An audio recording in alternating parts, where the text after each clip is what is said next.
Assalamu alaikum guys, and welcome to another episode of Smile to Jannah. In the last few days, probably the biggest misinformation campaign, the most outlandish of stories has been plastered all over the nation, nay, I would say even globally as well. And yes, it is the story of the 40 babies. Their heads cut off. That's what they said. Now this is very ironic because this was said about Israeli babies. Some people even weaponizing it to the religion as well. And this is quite ironic because this is an accusation that is often levied against Israeli soldiers. It is something that they have been doing for decades. So naturally this story was repugnant, repulsive, and it was taken by social media. In fact, on Twitter, this story got 44 million views. News stations like I-24 ran with it, and the reporter said she surveyed the dead babies. Every far-right page I saw was posting it. Female propaganda models for Israel were coming forward and reinforcing it. The bodies of 40 babies and toddlers were just found in just one of the communities that were slaughtered by Hamas. Celebrities were running with it as well. You've got TV presenter of Countdown, Rachel Riley, who is a proud Jewish lady. J.K. Rowling, you know, the famous Harry Potter author, she ran with it as well. Not to mention the UK media were plastering it all over front page news. We saw the Congresswoman Rashida Tlaib also getting hounded with this story as well. You can't comment about Hamas terrorists chopping off babies' heads. Congresswoman, do you have a comment on Hamas terrorists chopping off babies' heads? In fact, it got so bad that it was being compared with the H word, mate.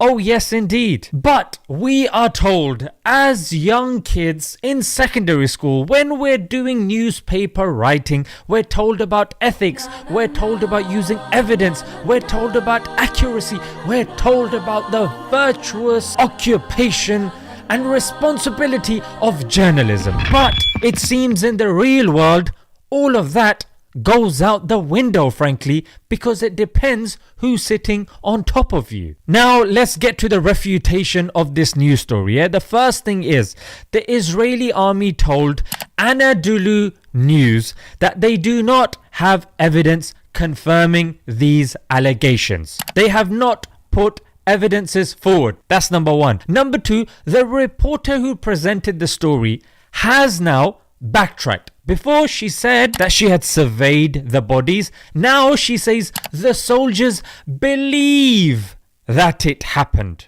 And she did not go beyond that. Nothing about seeing it herself. Alright, I'm guilty. And not to mention I-24, the main news that ran with the story, they were exposed by a fellow Israeli newspaper called Haaretz and were found to have links with, and get this, the Prime Minister of Israel, Netanyahu, and his family.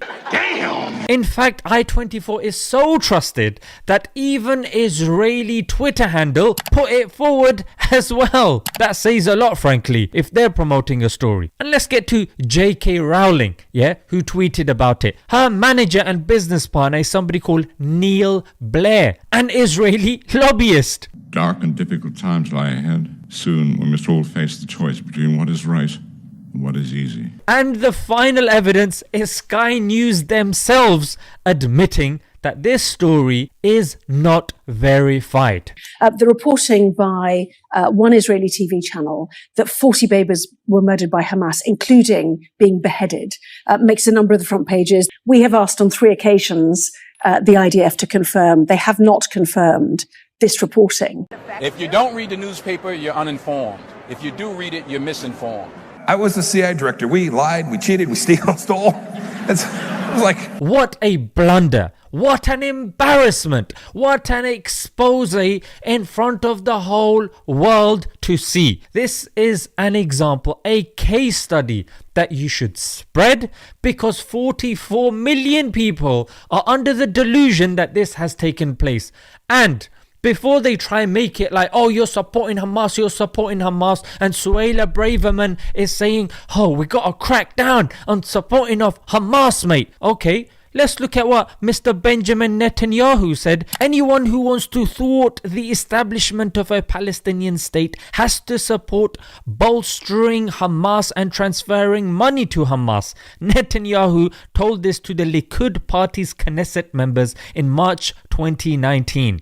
And he goes, this is part of our strategy. If my man was living in the UK, he'd be done for hate speech, mate. And he would fulfill the criteria to be getting hammered by Prevent, mate. So don't let people make it seem like anytime you identify misinformation and disinformation, they're like, aha, you must be supporting Hamas. Now, I'm sorry, we've heard this even at the time of Iraq as well. Whenever somebody questioned this whole weapons of mass destruction, hey, either you're with us or you're with them. No, mate. No, there is a middle ground, and that middle ground is Palestinians and Palestine. Not any group or this or that. Not interested in that stuff. We're interested in Palestine being free. And they try to put us towards this group and that group, this group did this. Trying to convince you that they support the Palestinians, not Hamas. No. The Palestinians and Hamas are in bed together. They live together. Moron! Fathead!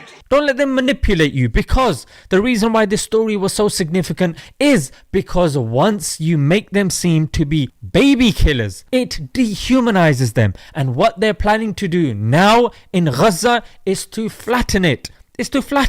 Yeah, because what's happened now is unprecedented. They're pissed, mate. So they're going to be doing some madness. And in order to do that, first you got to dehumanize them. You got to make them to be people that are subhuman. And that's why the defense secretary is using words like, I'm going to leave my Patreon in the description. Make sure you guys support, because we need to make sure that we are supporting independent journalism, especially during periods like this. Let's leave it there. Until next time, Assalamu alaikum.